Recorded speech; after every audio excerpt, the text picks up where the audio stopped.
Tapi pokoknya soal bencana, soal sampah itu mengingatkan aku pribadi dengan bencana ledakan TPA dan juga longsor di TPA Leuwi Gajah di Cimahi tanggal 21 Februari 2005. Ini inget banget. Dini hari jam 2 pada waktu itu 21 Februari, di mana waktu itu gunungan sampah 200 meter, setinggi 60 meter, longsor dan juga ada ledakan di sana karena diduga ada gas metana, konsentrasi gas metana. Waduh. 157 orang meninggal pada waktu itu dan sejak saat itu tanggal 21 Februari diperingati sebagai Hari Peduli Sampah Nasional. Jadi soal sampah ini kita nggak boleh main-main. Hal yang paling minimal yang bisa kita lakukan adalah nggak buang sampah sembarangan dan kalau memungkinkan kita pilah sampah antara sampah organik dan anorganik. Setuju, kita harus memberikan kontribusi sekecil apapun. Salah satu caranya adalah tidak membuang sampah sembarangan ya. Tapi emang sampah rumah tangga pun ini emang masih PR banget nih.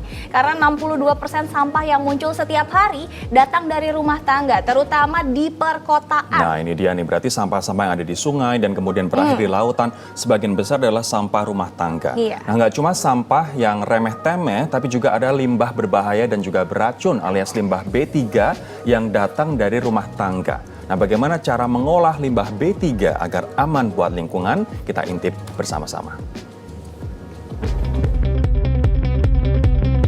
Inliners, kalau dengar kata limbah B3 alias bahan berbahaya dan beracun, yang muncul di kepala kita pasti kebayang buangan industri kan? Padahal sebenarnya limbah B3 itu ada juga loh yang datang dari rumah tangga. Inliners, saya hari ini lagi agak kurang beruntung nih. Tadi bohlam mati, terus mau nyalain TV juga remote-nya baterainya habis, mau nge-charge HP, chargernya rusak. Nah itu barang-barang yang tadi semua udah jadi sampah, udah jadi satu. Dan Inliners tahu nggak sih, sampah-sampah itu tuh masuknya ke sampah berbahaya dan beracun. Jadi nggak bisa sembarangan dan harus dipisah sama sampah yang lain. Wah, berurusan dengan limbah rumah tangga berbahaya bikin saya penasaran nih. Bagaimana sih sebenarnya penanganan limbah B3? Gimana nih kalau kita intip proses pengolahan limbah B3? Tapi kita harus ikuti SOP-nya dengan benar ya, biar aman. Nah, disinilah limbah B3 diolah Inliners. Lokasi yang sudah berdiri sejak tahun 1994 ini adalah satu-satunya lokasi pengolahan limbah B3 di Indonesia yang sudah terintegrasi loh. Yuk kita mulai prosesnya. Pertama, timbang dulu nih semua sampahnya Inliners. Lalu pisahkan limbah yang berpotensi mengeluarkan tetesan cairan dalam jumbo bag ini. Nah, limbah yang belum stabil harus distabilkan dulu. Caranya dengan mencampurkan limbah menggunakan semen khusus sehingga racun yang terkandung akan terkurung dalam semen. Limbah yang sudah diolah ini akan berakhir di tempat penimbunan akhir yang disebut landfill. Ya Inliners, ini seolah-olah saya kayak lagi liburan ya di bukit, kayak Bukit Teletubbies. Tapi sebenarnya di bawah saya ini isinya tuh limbah B3, tapi sudah diproses sedemikian rupa jadi bisa tetap ada tanaman tumbuh di atasnya. Keren! Ini dia landfill-nya Inliners, nggak kelihatan kayak buangan sampah ya. Limbah B3 terkubur dengan rapi di bawah bukit yang asri ini.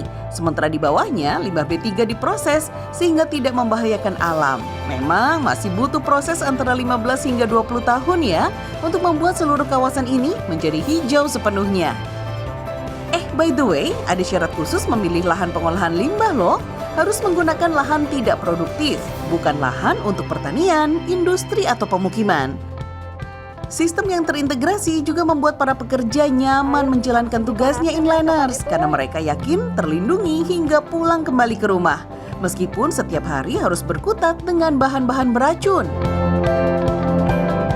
Saya di sini bekerja sudah hampir sekitar 25 tahun.